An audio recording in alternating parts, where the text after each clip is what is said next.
benefit. This is no longer a topic we can avoid, so let's not miss this opportunity.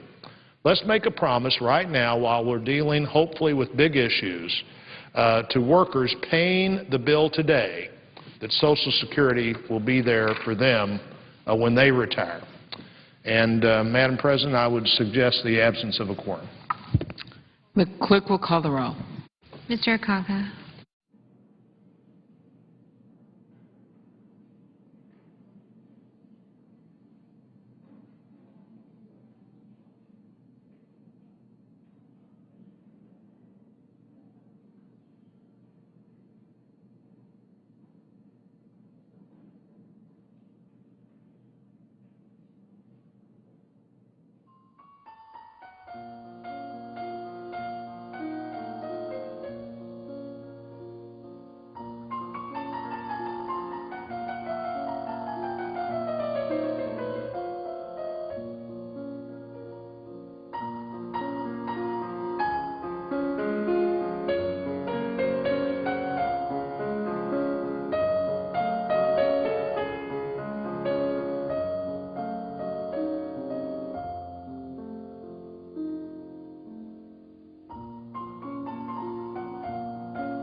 The senator from Oregon is recognized, and we are in a quorum call. Thank you, Madam President. I ask unanimous consent to initiate the quorum call. Without objection, so ordered. Thank you. And, Madam President, I ask for unanimous consent for my intern, Connor Myers, to have the privileges of the floor for the balance of the day. Without objection, so ordered. Thank you, Madam President. I rise today to talk about the significant financial challenges that our nation faces. It will come as a surprise to no one that the topic of greatest concern is jobs. Jobs in partnership with how we manage our deficit and our debt so as to put America on a firm financial footing down the road, to put American families back on a firm financial footing. My mailbox is full of families that have a lot of concerns about the Republican plan for cutting programs that serve working Americans. Now, it's a host of programs that are affected, but I pulled a couple letters to bring with me. One is Linda, writing from Canby, Oregon. She is a parent of a disabled young adult, and she writes, "My daughter, Nicole, has cerebral palsy and other medical issues. She is dependent on my husband and I for her total 24/7 care. Medicaid is essential because it helps her with medical and dental needs and her mobility. And if Medicaid is cut or reduced, many of the disabled will be forced to live in nursing homes or institutions, which we both know would not be cost-effective. Please vote against cuts to our Medicaid system." Trudy from Kaiser, Oregon, writes a very similar letter about her grandson diagnosed with Asperger's. And the mail goes on and on with citizens who are working-class Americans, fundamental jobs, often with modest to no health care.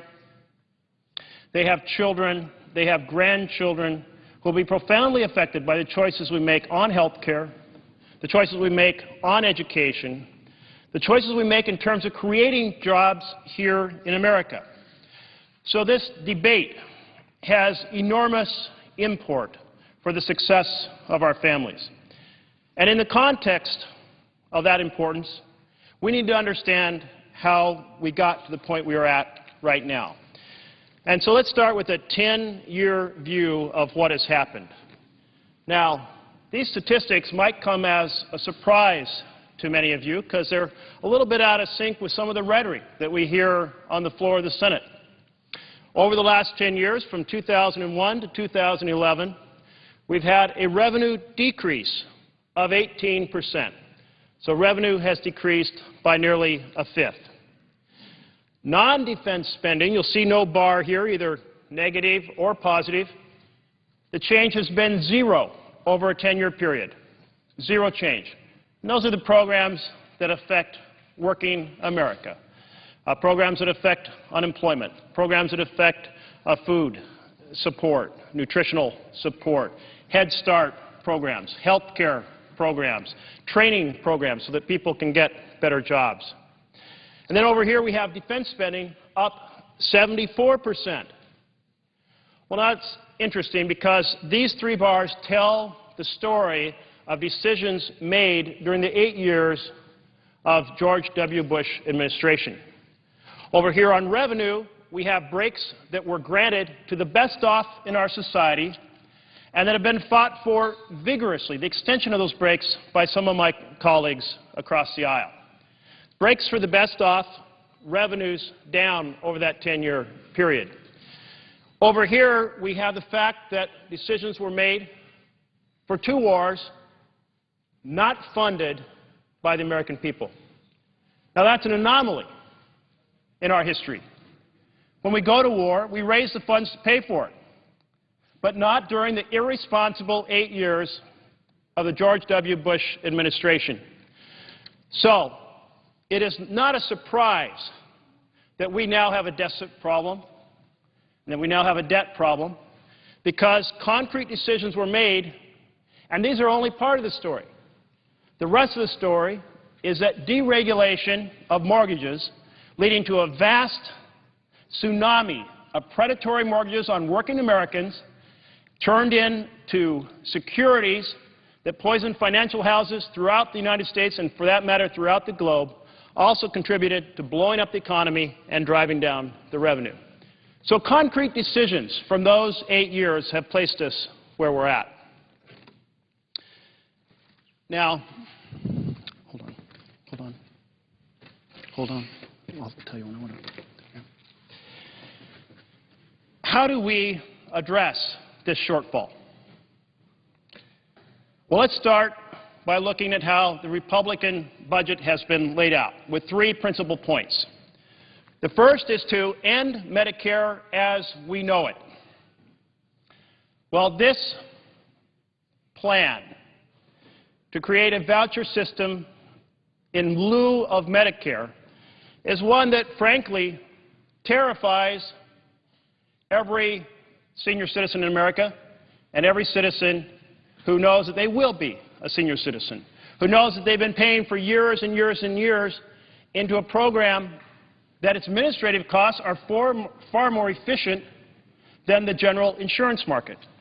But that efficiency, the goal of the Republican plan is to dismantle that efficiency and throw people into the highly inefficient private insurance markets with a voucher that does not rise proportionally to health care costs. I don't think that destroying the very successful program to provide Medicare and health care for our seniors is where we should be going. The second part of the plan is to do roughly $4 trillion in cuts to programs for working Americans. And the third is to protect all of the programs for the best off in our society, the benefits for the best off. Now, I think most citizens understand that when we come to a time of national challenge financially, everyone should participate. And there shouldn't be the sacred cows for the very best off, while the workers are asked to pick up even more of the burden. In fact, let's take a look at a chart that displays how this functions. The average rate in America, the average tax rate, is 20.7%. Now, let's take the richest 400 in America. The top 400, their average tax rate is 18%. Now, why do the richest 400 get the lowest tax rates? That's what Americans have a right to know. Why is it that the Republican plan is asking to cut programs for working America while protecting the bonus benefits for the best off in our society? Now, these richest 400, they earn over $270 million per year. Not collectively, that's their average income. Well, wouldn't all of us love to be in a situation where we earn even a fraction of $270 million a year? And that structure, while reflected here for the top 400, is really a structure is for the best off, a high array, a 5 to 10% array of the best earners in America. So those 3 points, end Medicare as we know it, replace it with a voucher program, cut programs for working Americans, and protect programs for the best off. That's the Republican plan. Now, the chair of the Budget Committee, Senate Budget Committee, came to the floor this week with a very different plan. And that plan has the same savings that the Republican plan has. Let's take a look at that.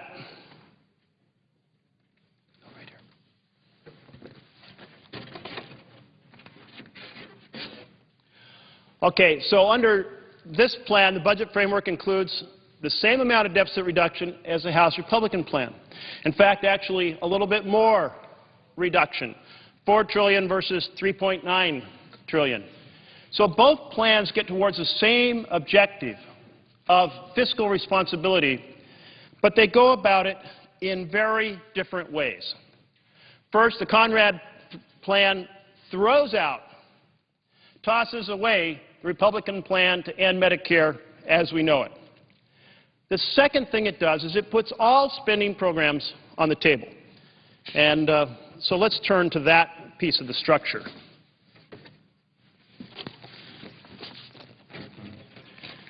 So here we have the Republican plan, and it's all in direct spending cuts, touching none of the programs for the best off that have been carefully embedded in the tax code. Now, every American understands this game. You can fund a project with a $10,000 grant, or you can give a $10,000 tax credit. That's in the tax code. Or you can give a tax deduction that's worth $10,000, also in the tax code. Three different ways of accomplishing the very same objective. But the Republican plan is to say, wait, let's only do the first of those three strategies, because the second and third strategy we have utilized to create the programs for the best off in America, and we don't want to touch those. We want to place this burden on working Americans. Well, the Conrad plan says that's not right, that this needs to be a conversation about fairness. We know those best off pay the lowest tax rates compared to working Americans, and as I just showed in that previous chart, just 18%. So the Conrad plan says let's take 50% of that effort to close the deficit and do it in direct spending, and let's take 50% by closing tax loopholes, cutting tax subsidies, cutting tax earmarks, and promoting fairness. I came to the floor last week to talk about the bluegrass boondoggle. Now, it's not a lot of money in terms of the overall challenge we face as America, $120 million over 10 years. But to a working American, $120 million is a lot. And what that was a special provision inserted not for companies, but for the owners individual tax code. So the richest Americans, the millionaires and billionaires who own thoroughbreds, they get a special break that the rest of America doesn't get. And there's program after program after program like that inserted for the best off. So the Conrad plan says all of the spending, whether it's been in the appropriations bill or it's been in the tax bill, is going to be examined. That is a fundamentally fair approach. Now, let's take a look at that in a little more detail. Let's see. All right.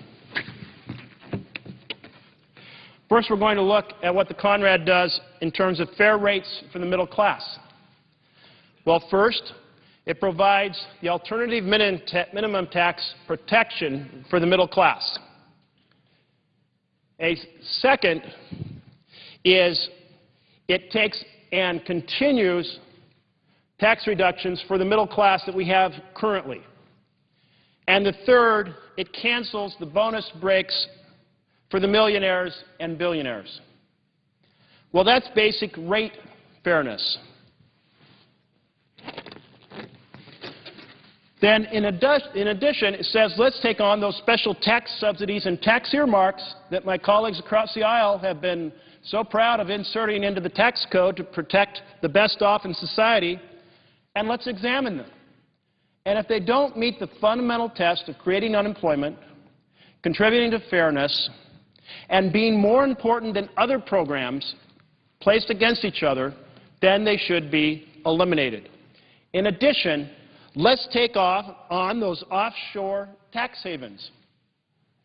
You know, there are so many setups in which companies have essentially false addresses in the Caribbean so that they can transport their profits to a place where they pay no taxes.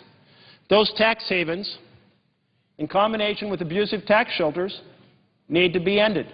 These are all part of tax fairness in taking on this very important challenge that we have in terms of our national deficit and our debt, and taking it on in a manner that takes and strengthens the programs that need to be strengthened. Strengthens them. So you will find that the Conrad budget, in contrast to the Republican budget, says let's invest in education. We are in a knowledge economy world. We must invest in education if our economy is going to thrive and our children are going to be successful. The Conrad budget in contrast to the Republican budget, says let's invest in infrastructure. We are falling behind in terms of supporting infrastructure. China is spending 10 to 12% a year. Europe is spending 5% a year. America is spending only 2%, and that's barely enough to repair our existing infrastructure. In fact, sometimes those repairs are falling short. And I know that our county officials and our city officials will be glad to provide us with a list of just how short we are. So the third area is the Conrad budget invests in energy. And why is energy so important? Because currently we're spending $1 billion a day sending it overseas basically as a result of our addiction to oil. Now, when you send $1 billion for oil overseas, you do three things. The first is you create a danger to our national security because of the dependence for our energy on governments in the Middle East and other places around the world that don't share our fundamental interests. The second is you create jobs overseas spending that money rather than creating jobs here in the United States. Let's spend that $1 billion a day here in the United States of America on red, white, and blue, American-made renewable energy. Not only does our security improve, but in addition, we create the jobs here in the United States. And third, by ending our addiction to oil, we contribute to addressing the carbon pollution challenge faced around this globe rather than being part of the problem ourselves.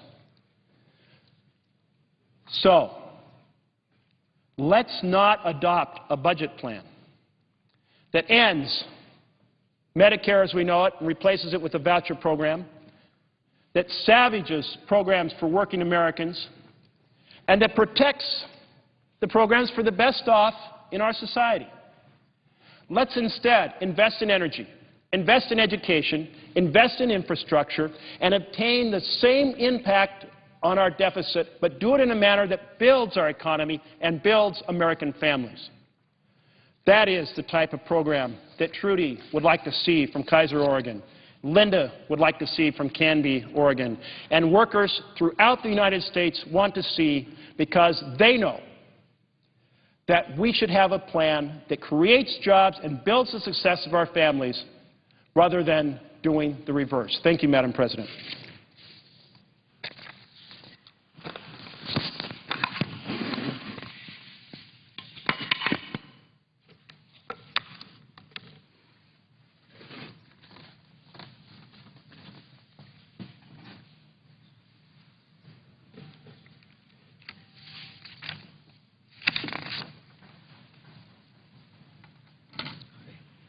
Madam President. The senator from Iowa is recognized.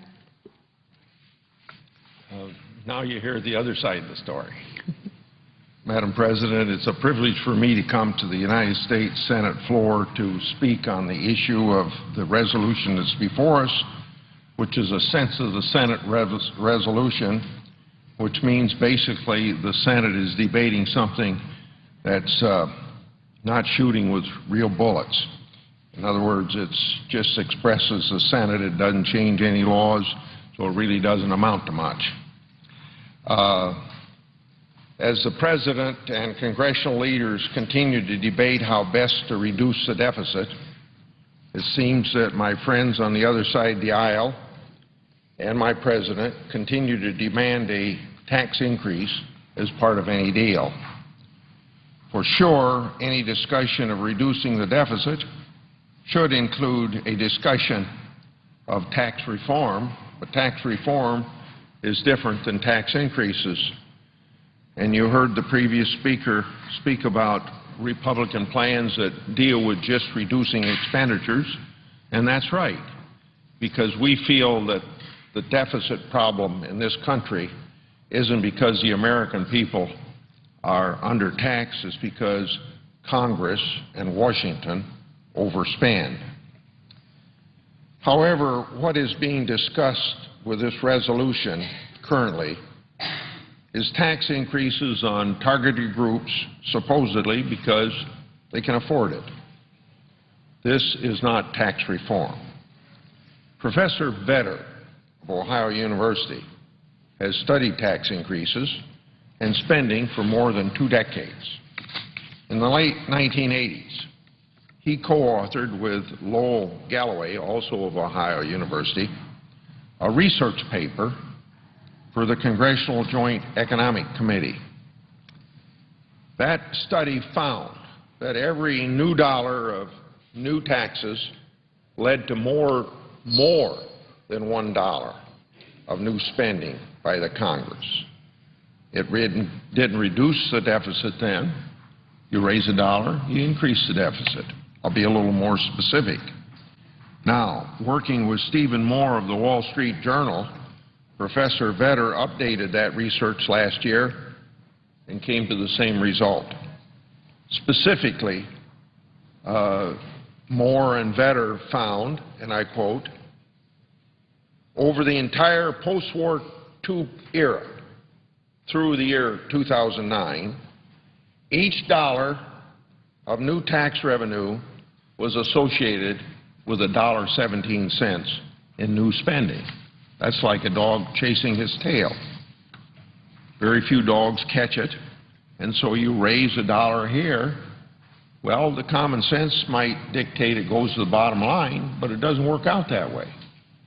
It actually increases the deficit because Congress feels, well, we got a new dollar coming in, let's spend $1.17. So history proves tax increases result in spending increases. And so we know that increasing taxes is not going to reduce the deficit. History also shows that tax increases don't increase revenues. Now, that's probably contrary to most people's common sense, but I have a chart here that I think demonstrates this very clearly. And I'll be somewhat repetitive because I want to leave my remarks and just go to this chart, and I'll refer to it again. But what this chart basically shows, that over a long period of time, going back to World War II to the present, all the taxes coming into the federal government have been roughly, well, it'd come out 18.2% of gross national product, but pretty much even, Steven, across the board, sometimes up a little bit, sometimes down a little bit, but for 50 or more years, averaging about 18.2% of gross national product. But what this chart also shows is, contrary to what you believe, that you raise taxes, you're going to bring in more revenue, and you reduce taxes, you're going to bring in less revenue. Well, that's not true, and this gets to this issue of taxing the wealthy, or it gets to the issue of raising taxes on anybody. So from World War II till President Jack Kennedy, we had 90% marginal tax rates. And then from President Kennedy to President Reagan, we had 70% marginal tax rates. And then in the last half of the Reagan administration and up until, well, 86 was the best, it was reduced to 50% under Reagan's administration. And then Reagan had another tax bill and it was reduced to 30%. And then, of course, you know, President Bush, the dad, made this promise in the campaign that, read my lips, no new taxes. But he didn't keep his promise, so the taxes went back up to about 40% for a period of time until you get to a period of time when Bush the son comes into office and the marginal tax rate is reduced to where it is now, 35. But whether you have high marginal tax rates or low marginal tax rates, you get about the same amount of revenue. Now, I'm going to be repetitive on that point, but it's very important that you understand that.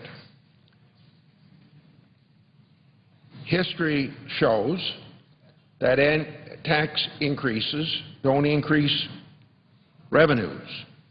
The chart here shows that revenues as a percentage of gross domestic product hovers around 20% as far back as post-World War II. and I said in my off-the-cuff remarks that it averaged out about 18.2%. This chart also shows where you have high and low marginal tax rates over those same years. During the last years of World War II, we had a 94% tax rate, and that was then from 1950 through 1963, it was 90%, as this chart shows. And under President Kennedy, and I want to emphasize, he was a Democrat, he was smart enough to reduce marginal tax rates to incentivize entrepreneurship. He reduced the marginal tax rates down to 70%, and it stayed around 70% until President Reagan brought it down to 50%. And let me say at this point that I just gave President Reagan credit for it, but we had I was a brand new member of the Senate Finance Committee in 1981, and we had some very brave Democrats on that committee who felt that 70% was too high and it's going to promote entrepreneurship more if you reduce it to 50%. Now, President Reagan gets credit for it, and I don't think any Republican on the Senate Finance Committee could take credit for it, because we would have been accused, as we've just been accused, of wanting to reduce taxes on wealthy people. So thank God there were a lot of smart, intellectually honest Democrats on the Senate Finance Committee in 1981 that said it ought to be reduced down to the 50%. Well, then it went down to 30% when we reduced marginal tax rates further during the Reagan administration. And then, as I said before, the first President Bush reneged on his promise to not raise taxes, and the marginal tax rates went back up to 40%, and it stayed there until the tax relief enacted under the second President Bush. During all of these tax increases and decreases, the amount of revenue as a percentage of GDP stayed roughly flat, 50-year average of 18.2%. So everybody thinks that if you raise the marginal tax rate, you're going to bring in more revenue. Seemingly common sense, but not true, because the taxpayers, the workers in America, the investors in this country that create jobs are smarter than we are, but we don't think they're smarter than we are. And we've had 93% marginal tax rates, 70%, 50%, 30%, back to 40%, now 35%. But regardless of that rate, we get roughly the same amount of revenue. Higher tax rates just provide incentives for taxpayers to invest and earn money in ways that result in the least amount of taxes paid. Or you might say it this way: some people just say to themselves that they aren't going to work hard, because why should I work so darn hard if I'm going to send the money to Washington for people in Congress to spend and waste? In other words, taxpayers have decided they're going to give us politicians in Washington just so much money to spend, and it comes out about right here. We ought to have some principles of taxation that we abide by, and I abide by this principle that about 18% of the gross domestic product of our country is good enough for the government to collect and to spend. That leaves 82% in the pockets of taxpayers for them to decide how to spend, because when you send money to Washington, 535 of us deciding how to spend it, it doesn't do as much economic good or turn over as much in the economy and create jobs if it's left in the pockets of the 130-some million taxpayers individually to decide how to spend it. This benchmark of 18% of gross domestic product is good and has been consistent throughout recent history. It's a principle we should keep in mind while we debate tax code changes. This level of taxation, another reason why I say it's justified, it hasn't been harmful to the economy, as higher tax rates like we find in Europe are harmful to the economy, much higher tax rates than we have in this country, and it seems to be a level of taxation that there hasn't been a great deal of revolt by the taxpayers of America against. There's another principle I'd like to have you keep in mind, and that is, what is the purpose of tax laws? Those who support resolutions like the one we have here currently debated, this meaningless resolution, assume that the key objective of our federal government through the federal income tax laws should be to ensure that income is distributed equally throughout the country, as opposed to government taxing for the purposes of government, but not for the purposes of the redistribution of wealth.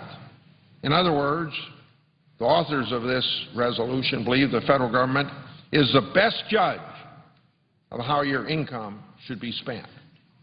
Resolutions like the one that we're considering today assume then, I say it for a second time, assume that 535 members of Congress know how to best spend the resources of this country. And presently that's about 18%, but that's not enough. Well, actually, they're spending more than 18% because the expenditures of this country add up to about 25% of the gross national product from the federal government, because we borrow 42 cents out of every dollar that we're spending today. It assumes that government creates wealth and should therefore spread it around like they do in Europe.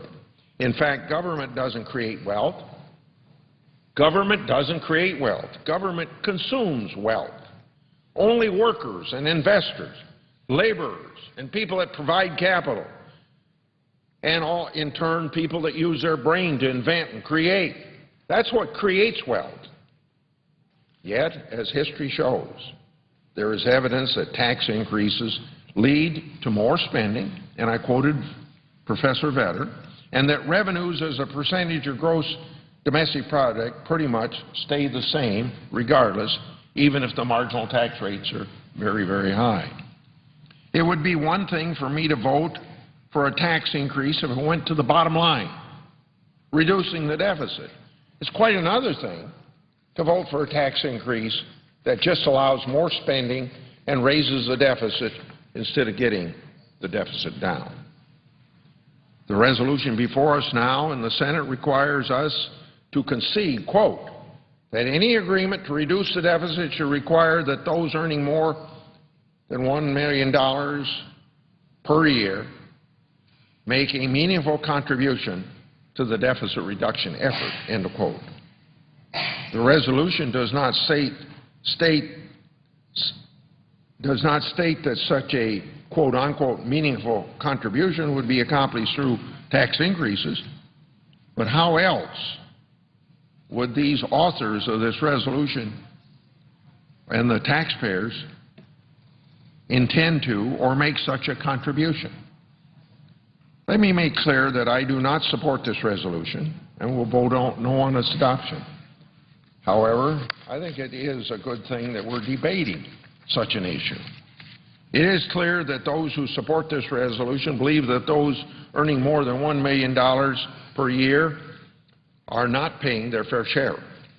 Note, however, that just last year, these very same people believed that a single person who earned $200,000 or a married couple that earned $250,000 wasn't paying their fair share.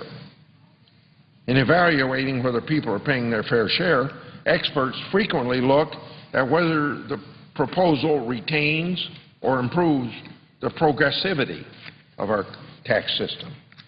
Critics of lower tax rates continue to attempt to use distribution tables to show that tax relief proposals disproportionately benefit upper income taxpayers.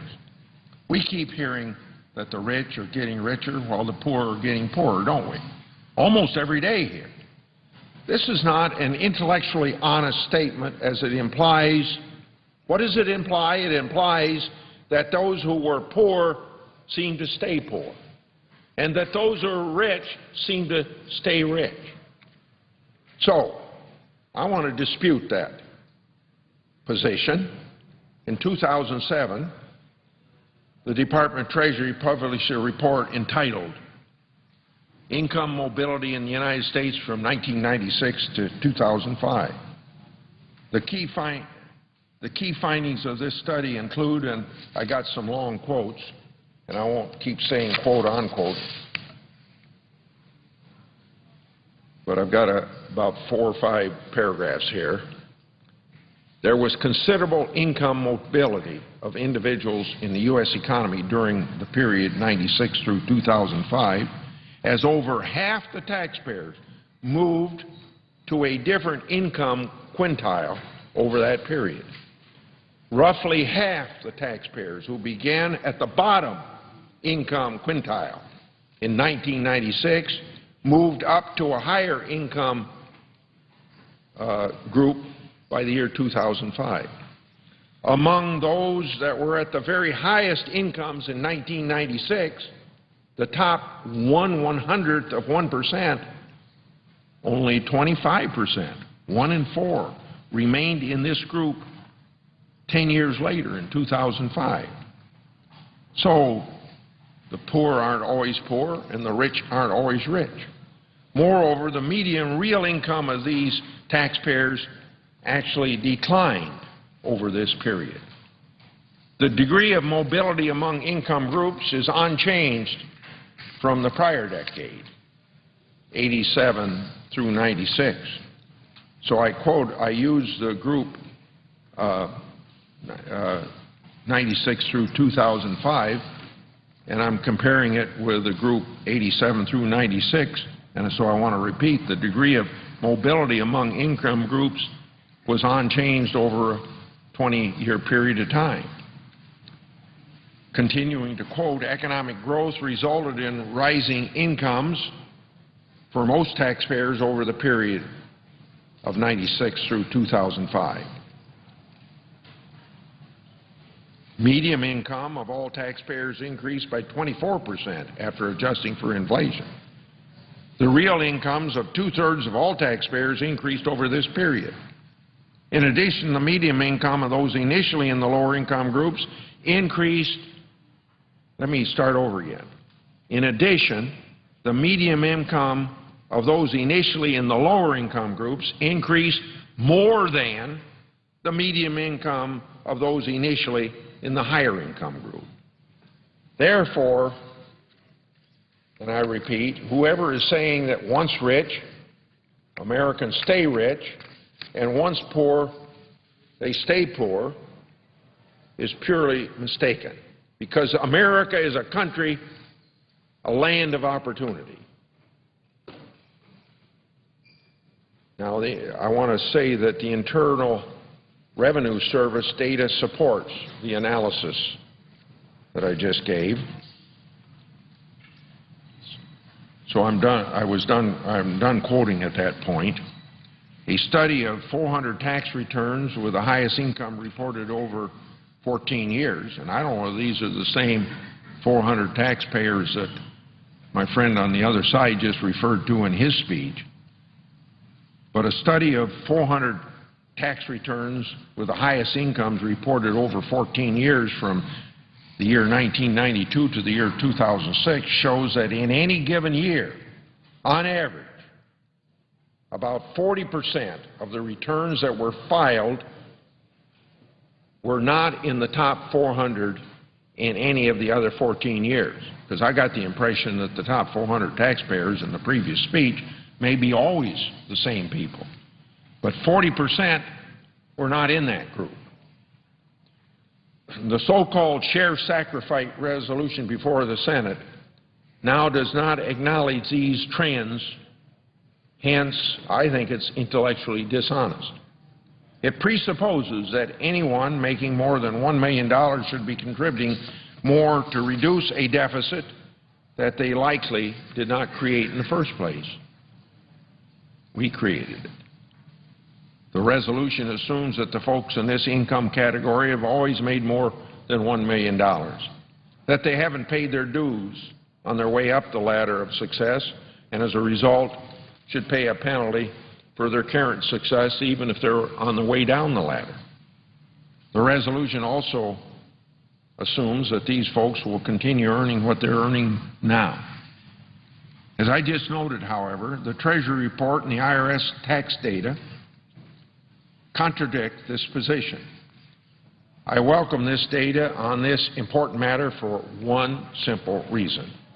It sheds light on what America really is all about, what this great country is all about.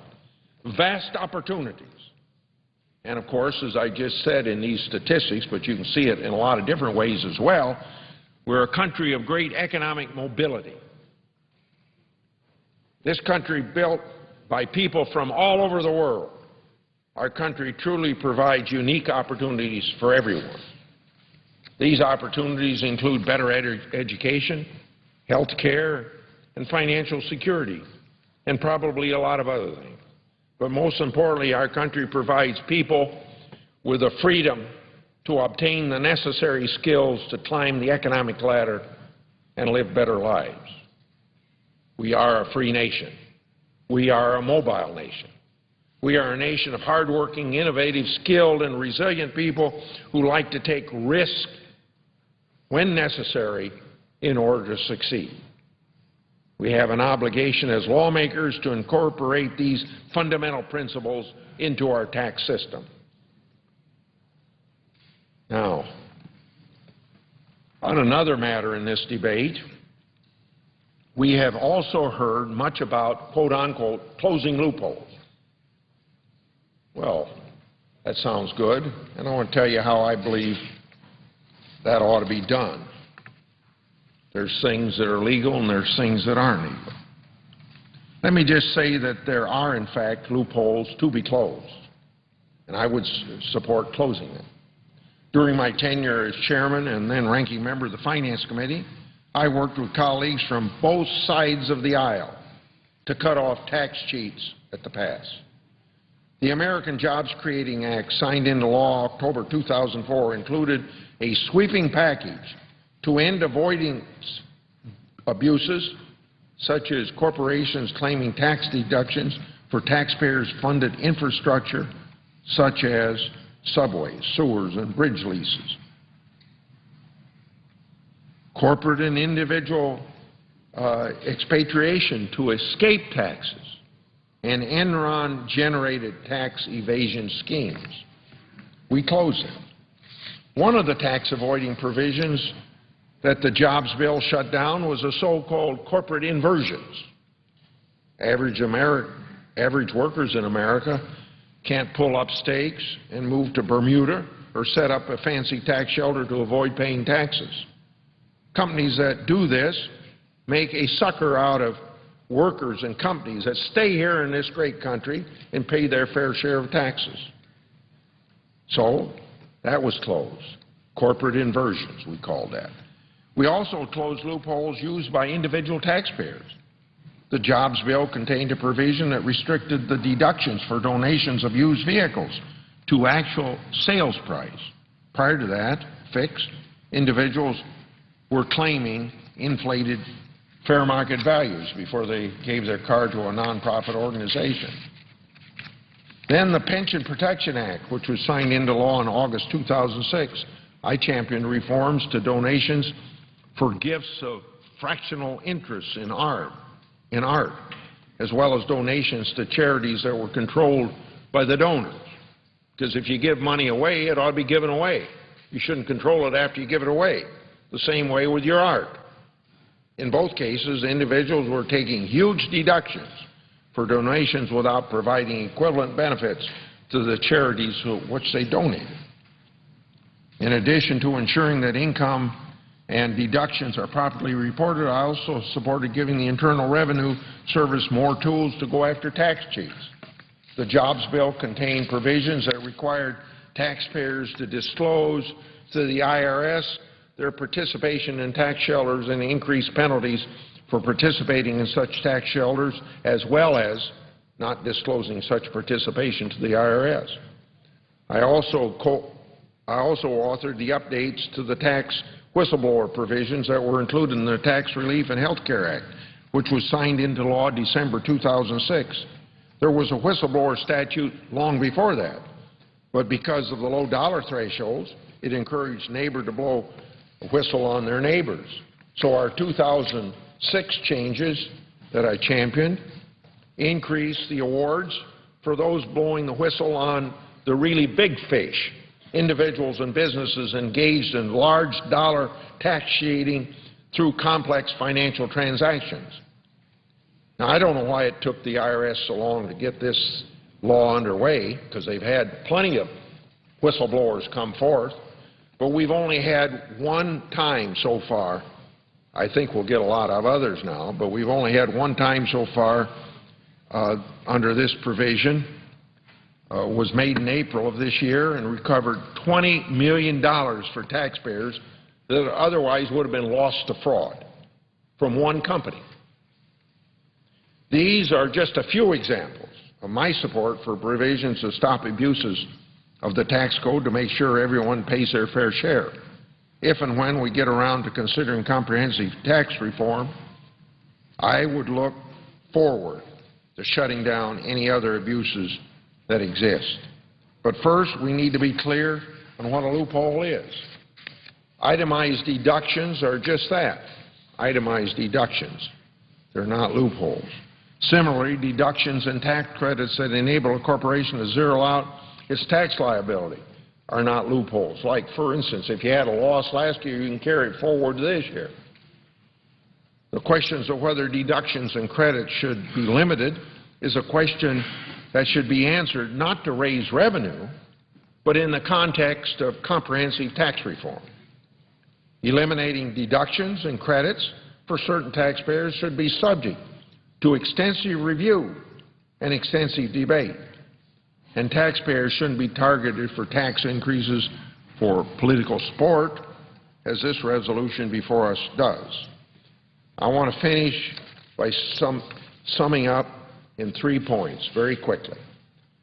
First, according to this chart,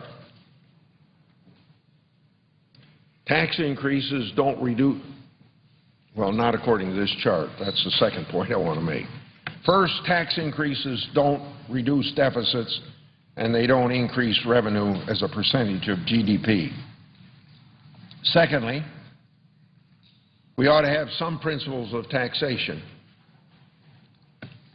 And, well, first of all, this chart shows that you get about the same amount of revenue coming in over a 50-year period of time, about 18.2% of gross national product. You have high marginal tax rates, really low marginal tax rates, but it still brings in about the same amount of revenue. Second, we ought to have some principles of taxation that we abide by. Limiting revenues to the historical average of 18% of GDP should be one, while ensuring income equality should not be one. In other words, you raise revenue for the purpose of funding the functions of government, not to redistribute wealth. And last but not least, it is right to consider tax reform when discussing deficit reduction. However, the proposal put forth so far, including the current resolution, are political proposals, not reform proposals. Tax reform requires presidential leadership, and we're just now seeing that. Well, I mean, we aren't seeing it on tax reform, but we're finally seeing it on deficit reduction, but I don't think it's going to last very long. I yield the floor.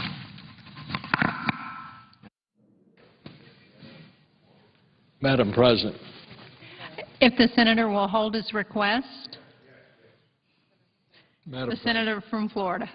Madam President, I ask that consent that I